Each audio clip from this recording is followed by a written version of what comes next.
नमस्कार, exam top education में आप सभी का फिर से स्वागत है। आज हम फिर से आपके सामने एक नया चैप्टर संसाधन और विकास लेकर हाजिर हुए हैं और ये कक्षा 10 का चैप्टर है और ये पहला चैप्टर है जो कि भूगोल का चैप्टर है। तो आइए देर ना करते हम सब चैप्टर पर चलते हैं। चैप्टर में बताया गया संसाधन और विकास। तो इस चैप्टर में हमें पढ़ना है कि संसाधन जिनका हम इस्तेमाल करते हैं और उनके द्वारा हमने जो विकास किया है उस विषय में पढ़ेंगे, या संसाधनों का विकास में क्या योगदान रहा इस विषय में पढ़ेंगे। तो सबसे पहले बात आती है कि संसाधन क्या है। तो कुछ संसाधन वे सभी चीज़ें जिनका हम प्रयोग करते हैं, वे सभी संसाधन हैं। जैसे कि एक विद्यार्थी है, एक विद्यार्थी किसका इस्तेमाल करता है? पेन का, कॉपी का। तो पेन और कॉपी उसके लिए क्या है? संसाधन है। एक विद्यार्थी बैग का भी इस्तेमाल करता है तो बैग उसके लिए संसाधन है।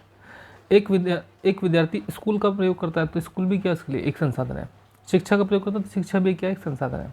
तो यानी कि वे सभी चीज़ें जिनका प्रयोग एक व्यक्ति द्वारा किया जाता है वे सभी क्या है? संसाधन। जैसे कुर्सी हो गया, आटा हो गया, घर हो गया, और दूसरी चीज़ें पेड़, जीव जंतु, ये सभी चीज़ें क्या है? संसाधन है। तो आइए आगे और चलते हैं आगे। हमारे पर्यावरण में उपलब्ध वस्तुओं की रूपांतरण प्रक्रिया प्रकृति, प्रौद्योगिकी और संस्थाओं के पारस्परिक क्रियात्मक संबंध में निहित है। क्या कह रहा है?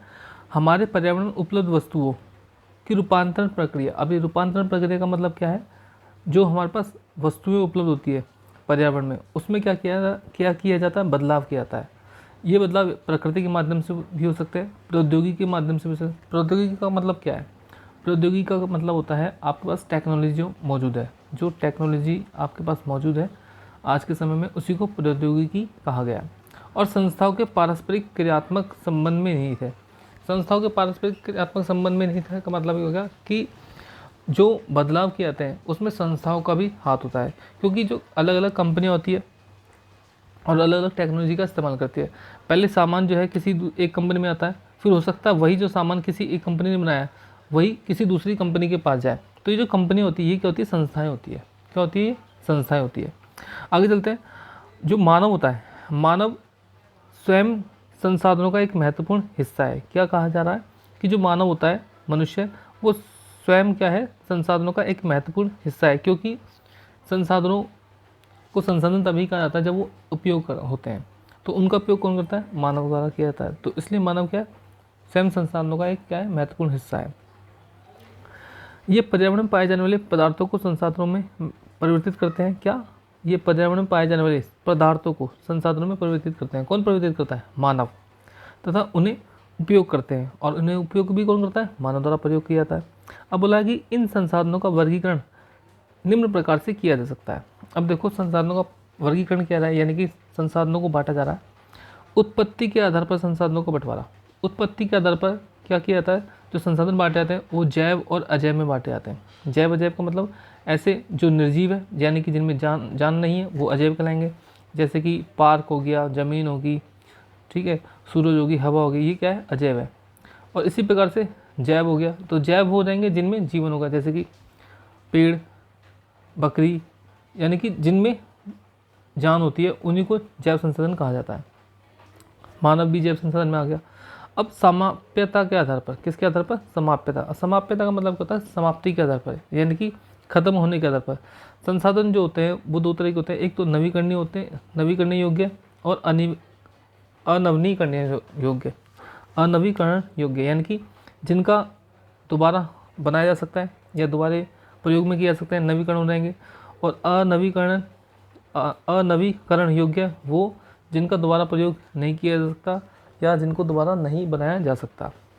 अब बोला गया कि स्वामित्व के आधार पर। अब स्वामित्व का मतलब क्या होता है? स्वामित्व का मतलब कि हमारा अधिकार, जिसके ऊपर हमारा हक हो। तो हक के आधार पर एक तो होता है व्यक्तिगत, यानी कि मेरे पास मोबाइल है तो मोबाइल क्या है? मेरा संसाधन, मेरा खुद का संसाधन है, किसी और दोस्त का नहीं है या रिश्तेदार का नहीं है, तो वो क्या हो गया? व्यक्तिगत संसाधन हो गया। क्या हो गया? व्यक्तिगत संसाधन। इसी प्रकार से सामुदायिक संसाधन में आता है। अब सामुदायिक संसाधन का मतलब क्या हो गया? सामुदायिक संसाधन का मतलब वो हो गया जिसमें पूरे समाज का उस पर अधिकार होता है। जैसे एक सरकारी स्कूल हो गया, तो सरकारी स्कूल पर किसका अधिकार होता है? समाज का अधिकार होता है।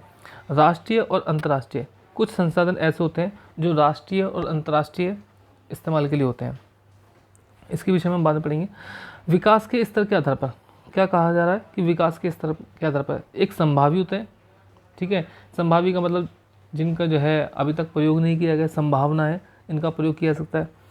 और होता है विकसित भंडार, ठीक है, जिनका प्रयोग किया जाने वाला है या किया जा रहा है। और संचित कोष, जिनको इकट्ठा करके रखा गया है। अब देख सकते हैं संसाधन। संसाधन क्या कहा जा रहा है कि एक प्राकृतिक होते हैं, एक मानवीय होते हैं संसाधन। यहाँ भी संसाधनों को किया गया है, बांटा गया है। तो प्राकृतिक आधार पर और मानवीय आधार पर। तो सबसे पहले संसाधन को जो बांटा गया, किस आधार पर बांटा जाता है? प्राकृतिक और मानवीय। जैसे कि आपको यहाँ पर दिखाया गया था, इन संसाधनों का वर्गीकरण किया है। तो इन सबसे पहले क्या आएगा? इन सबसे पहले भी आ जाएगा प्राकृतिक और मानवीय संसाधन। तो प्राकृतिक संसाधन जो होता है उसे नवीकरण योग्य और अनवीकरण योग्य। तो प्राकृतिक में दो प्रकार के होते हैं, एक तो नवीकरण जिनका दोबारा उपयोग किया जा सकता है या दोबारा बनाए जा सकते हैं, एक अनवीकरण जिनको दोबारा नहीं प्रयोग किया जा सकता या दोबारा नहीं बनाया जा सकता, ठीक है। अब नवीकरण है, उनको भी जो है दो भागों में बांटा गया है। एक तो बांटा गया है जैव और एक होता है सतत अथवा प्रवाह, यानी कि जिनका दोबारा, यानी कि लगातार, सतत मन लगातार भी होता है या बह रहा है, ठीक है, लगातार या पुनः, इस प्रकार से। अब देखो कहा गया, क्या कहा गया है, जो जैव संसाधन है, जैव संसाधन उसको भी दो भागों में बांटा गया। किसमें? एक तो प्राकृतिक वनस्पति होगी और एक वन्य जीव हो गए, यानी कि पेड़ पौधे और जीव जंतु। जैव में कौन सा रहेंगे? पेड़ पौधे और जीव जंतु रहेंगे। अब इसी प्रकार से क्या किया गया था कि जो अनवीकरणीय योग्य संसाधन होते हैं उसको दो भागों में बांटा गया। एक तो पुनःचक्रीय वस्तुएं या पुनःचक्रीय संसाधन और अचक्रीय संसाधन। पुनःचक्रीय संसाधन यानी कि जिनका दोबारा प्रयोग किया जा सकता है या दोबारा जो है उनमें बदलाव करके इसका प्रयोग किया जा सकता है। और अचक्रीय संसाधन जिनका दोबारा प्रयोग नहीं किया जा सकता, यानी कि एक बार प्रयोग करने के बाद वो क्या हो जाता है? समाप्त हो जाता है। अब मानवीय में बताया गया है कि मानवीय में संरचनाएं और संस्थाएं आती है। क्या आती है? संरचनाएं और संस्थाएं। और दूसरा हिस्सा बताया गया है कि मात्रा और गुणवत्ता, क्या मात्रा और गुणवत्ता के आधार पर भी। आगे चलते हैं, ये संसाधनों का वर्गीकरण हमने देखा। अब देखो संसाधनों के प्रकार। सबसे पहले जैव संसाधन, मैंने आपको बताया कि जैव, इन संसाधनों की प्राप्ति जीव मंडल से होती है। किस मंडल से होते हैं? जीव मंडल। जीव मंडल किस होते हैं? जहाँ पर जीवन उपलब्ध होता है। क्या? जहाँ पर जीवन उपलब्ध होता है उसी को जैव मंडल कहा जाता है। इनमें जीवन व्याप्त होता है। क्या व्याप्त होता है? जीवन, यानी कि जिनमें जीवन पाया जाता है उन्हें बोलते हैं जैव संसाधन। जैसे कि उदाहरण के तौर पर बताया उन्होंने, मनुष्य, वनस्पति जात यानी कि पेड़ पौधे, प्राणी जात, जीव जंतु, मत्स्य जीवन यानी कि पानी के अंदर रहने वाले, और पशुधन। अब अजैव संसाधन बताएं। अजैव संसाधन वे संसाधन जो निर्जीव वस्तु से बने होते हैं, यानी कि जिनमें जान नहीं होती, उन्हें अजैव संसाधन कहा जाता है। उदाहरण के तौर पर बताया कि चट्टानें, धातुएं, पानी और हवा, सूरज, ये सब क्या है? अजैव संसाधन है। अब बोला समाप्यता के आधार पर। तो समाप्यता के आधार पर भी जो संसाधन है उनको दो भागों में बांटा गया था, जैसे कि ऊपर बताया था। एक नवीकरण योग्य संसाधन जिनका दोबारा प्रयोग किया जा सकता है। देखो क्या कह रहा है, वे संसाधन जिन्हें भौतिक, रासायनिक या यांत्रिक प्रक्रिया द्वारा नवीकृत या पुनः उत्पन्न किया जा सकता है, उन्हें नवीकरण योग्य अथवा पुनः पूर्ति योग्य संसाधन कहा जाता है। जैसा कि मैंने बताया था कि तो नवीकरण संसाधन वह संसाधन होते हैं जिनका दोबारा प्रयोग किया जा सकता है। क्या किया जा सकता है? दोबारा प्रयोग किया जा सकता है। अब उदाहरण के तौर पर बताया कि सौर तथा पवन ऊर्जा, जल वन व वन्य जीवन, ये क्या बताया? नवीकरण योग्य संसाधन बताए। लेकिन नवीकरण संसाधन तो, लेकिन ध्यान से दीजिए कि देखो सौर, पवन ऊर्जा, जल, वन और वन्य जीव, इसमें देखो सौर ऊर्जा, पवन ऊर्जा और जल ऊर्जा, ये किसके हिस्से? ये हैं आपके अजैव संसाधन के। किसके? अजैव संसाधन, यानी कि ये अजैव संसाधन भी है और नवीकरण संसाधन भी है, क्योंकि इनका लगातार प्रयोग किया जा सकता है। ये कभी क्या नहीं होंगे? खत्म नहीं होंगे। ना तो पवन ऊर्जा कभी खत्म होगी, ना सौर ऊर्जा कभी खत्म होगी, ना ही जल से प्राप्त होने वाली ऊर्जा है वो कभी खत्म होगी। इन संसाधनों को सतत अथवा प्रवाह संसाधनों में विभाजित किया जाता है। क्या बोला है? इन संसाधनों को सतत अथवा प्रवाह संसाधनों में विभाजित किया गया है या जाता है। इसके बाद आता है अनवीकरण योग्य संसाधन। अनवीकरण योग्य संसाधन कौन से होते हैं? इन संसाधनों का विकास एक लंबे भूवैज्ञानिक अंतराल में होता है, यानी कि ऐसे संसाधन होते हैं जिनको तैयार होने में बहुत लंबे समय लगता है। बहुत लंबे समय मतलब कोई 4-5 साल नहीं, 10-12 साल नहीं, इसके लिए जो है 100 साल से ऊपर लग जाते हैं। 100 साल भी मैं आपको कम बता रहा हूँ, कई लाख वर्ष लग जाते हैं। जैसे कि खनिज और जीवन संसाधन इस प्रकार के संसाधनों के उदाहरण हैं। किसके? अनवीकरण योग्य संसाधनों के, क्योंकि इनके बनने में कितने वर्ष लग जाते हैं? लाखों वर्ष लग जाते हैं। इनमें से कुछ संसाधन जैसे धातुएं पुनः चक्रीय है। क्या है? धातु क्या है? पुनः चक्रीय। और कुछ संसाधन जैसे जीवाश्म ईंधन अचक्रीय संसाधन है, यानी कि इनका जो है दोबारा नहीं बनाया जा सकता। और पुनः चक्रीय का मतलब इनका दोबारा बनाया तो नहीं जा सकता, लेकिन दोबारा इनका प्रयोग किया जा सकता है एक नए तरीके से, या फिर उसमें कुछ बदलाव करके दोबारा उसका प्रयोग किया जा सकता है। वह एक बार के प्रयोग के साथ ही खत्म हो जाते हैं। कौन से खत्म होते हैं? जीवाश्म ईंधन। तो जीवाश्म ईंधन ऐसे संसाधन होते हैं जो एक बार के प्रयोग करने पर ही खत्म हो जाते हैं। ठीक है। इसके बाद आता है स्वामित्व के आधार पर, यानी कि हक, जिसे हम बोलते हैं कि मेरा हक है, इस पर मेरा हक है वो। तो स्वामित्व के आधार पर बोला गया कि व्यक्तिगत संसाधन निजी व्यक्तियों के स्वामित्व में भी होते हैं। क्या? संसाधन निजी व्यक्तियों के स्वामित्व में भी होते हैं। जैसे कि मैंने बताया कि किसी व्यक्ति के पास कोई फ़ोन है, या कोई किताब है, या कोई बाइक है, तो ये क्या हो गया? एक निजी संसाधन हो गया। कैसा संसाधन हो गया? निजी संसाधन हो गया, क्योंकि उसने उस संसाधन को प्राप्त करने के लिए मूल्य चुकाया, उसके बदले किसी और ने मूल्य नहीं चुकाया। तो ये संसाधन क्या हो गया? निजी संसाधन हो गया। उस संसाधन का प्रयोग वह स्वयं खुद ही करता है, कोई और उसका प्रयोग नहीं करता, तो इसलिए वह क्या हो जाएगा? एक निजी संसाधन हो जाएगा या व्यक्तिगत संसाधन हो जाएगा। बहुत से किसानों के पास सरकार द्वारा आवंटित भूमि होती है। क्या कह रहा है कि ऐसे बहुत सारे किसान हैं जिनको सरकार द्वारा क्या दी गई? भूमि दी गई है, जिसके बदले में वे सरकार को लगान चुकाते हैं। क्या चुकाते हैं? लगान।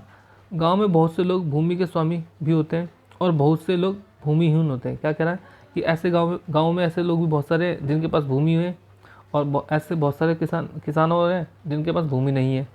तो शहरों में लोग भूखंड, घरों व अन्य जायदाद के मालिक होते हैं। बाग, चारगाह, तालाब और कुओं का जल आदि संसाधनों के निजी स्वामित्व के कुछ उदाहरण हैं। किसका बताया? बाग हो गया, चारगाह हो गया, तालाब हो गया, कुओं का जल हो गया, आदि क्या है? निजी संसाधनों के, निजी स्वामित्व के उदाहरण है, या निजी संसाधन भी बोल सकते हैं। अब कुएं का जल भी क्या है? निजी है, क्योंकि इसको जो खुदवाया गया है किसी एक खास व्यक्ति द्वारा खुदवाया गया होगा और अपने यूज़ के लिए खुदवाया होगा, तो इसलिए क्या हो जाएगा? एक निजी संसाधन हो जाएगा। अब इसने बोला कि अपने परिवार के संसाधनों की सूची तैयार करिए। संसाधनों की सूची, टीवी, पंखा, फैन, ये सब क्या संसाधन है? ठीक है। इसके बाद आते हैं हम सामुदायिक स्वामित्व वाले संसाधन। ये संसाधन समुदाय के सभी सदस्यों को उपलब्ध होते हैं। जैसे गांव की शामिलात भूमि, जिसे हम चारण भूमि, शमशान भूमि, तालाब इत्यादि के नाम से जानते हैं, यानी कि ऐसी भूमि जिसमें गांव के, यानी कि समुदाय के सभी लोगों का अधिकार होता है। जैसे कि चारण भूमि यानी कि चारगाह वाली भूमि, शमशान भूमि जिसमें जो है सभी गांव के सभी लोग जो है अपने मृतकों को जो है श्रद्धांजलि देते हैं या जलाते हैं या दाह संस्कार करते हैं। तालाब जिसमें से सभी जो है गांव वाले पानी भरते हैं। और नगरीय क्षेत्रों के अब आता है नगरीय क्षेत्रों के सार्वजनिक पार्क। क्या? सार्वजनिक पार्क, पिकनिक स्थल, खेल के मैदान, वहाँ रहने वाले सभी लोगों के लिए उपलब्ध होता है। इसमें स्कूल वगैरह भी आ सकता है। मतलब कहने मतलब है सामुदायिक स्वामित्व वाले संसाधन वे संसाधन होते हैं जिस पर सभी व्यक्तियों का अधिकार होता है, यानी कि सरकारी होते हैं। कैसे होते हैं? सरकारी होते हैं। अब आता है राष्ट्रीय संसाधन। तकनीकी तौर पर देश में पाए जाने वाले संसाधन, सारे संसाधन राष्ट्रीय हैं। क्या कह रहा है कि अगर ध्यान से देखा जाए, ठीक है, सोच विचार किया जाए, तो पाया जाएगा कि जितने भी संसाधन हैं सारे क्या है? राष्ट्रीय है। राष्ट्रीय संसाधन क्यों? क्योंकि वो सारे के सारे एक ही देश के अंदर है। इसलिए देश की सरकार को कानूनी अधिकार होता है कि वह व्यक्तिगत संसाधनों को भी आम जनता के हित में अधिकृत कर सकती है। क्या कह रहा है? देश की जो सरकार होती है, अगर किसी व्यक्ति के पास कोई संसाधन मौजूद है तो सरकार उस व्यक्ति से उस संसाधन को क्या कर सकती है? अधिकृत कर सकती है। अब ये अधिकृत का मतलब क्या होता है? अधिकृत का मतलब होता है ले लेना। तो सरकार उस व्यक्ति से उसको ले सकती है, और किसके लिए ले सकती है? वो आम जनता के हित के लिए ले सकती है। आपने देखा होगा कि सड़कें, नहरें, रेलवे लाइनें व्यक्तिगत स्वामित्व वाले खेतों से बनी है। आपने देखा होगा गाँव में कई बार सड़कें होती है, रेल होती है, नहरें होती है, किसी ना किसी व्यक्ति के खेत से निकल रही होती है।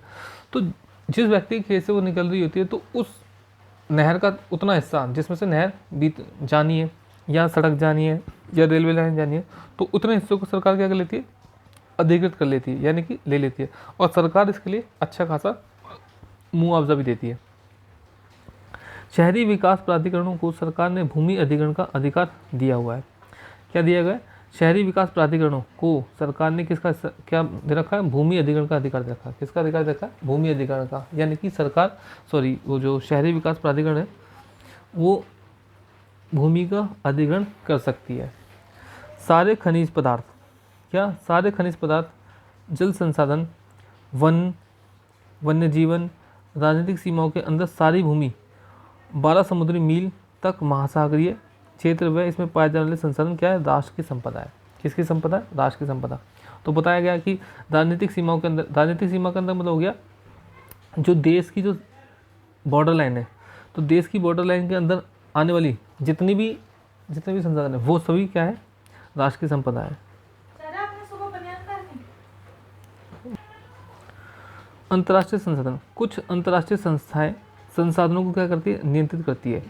तट रेखा से 200 मील समुद्री मील की दूरी अपवर्जक आर्थिक क्षेत्र से परे खुले महासागरीय संसाधनों पर किसी देश का अधिकार नहीं है। क्या कह रहा है कि किसी देश की जो तट सीमा होता है, यानी कि जो समुद्र के पास जो देश का जो हिस्सा होता है, यानी कि जिस कोई भी देश है, जैसे कि भारत है, भारत का ये वाला हिस्सा देखते हो आप, साउथ वाला देखते हैं, तो इसके चारों तरफ क्या है? समुद्र है।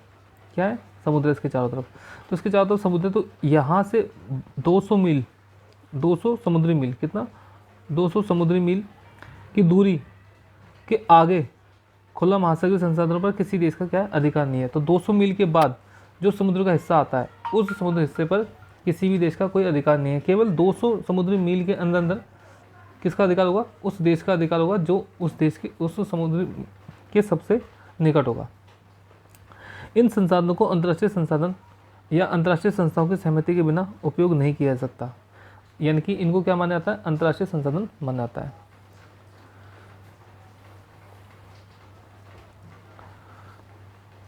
इसके बाद हम बाकी नेक्स्ट क्लास में पढ़ते हैं।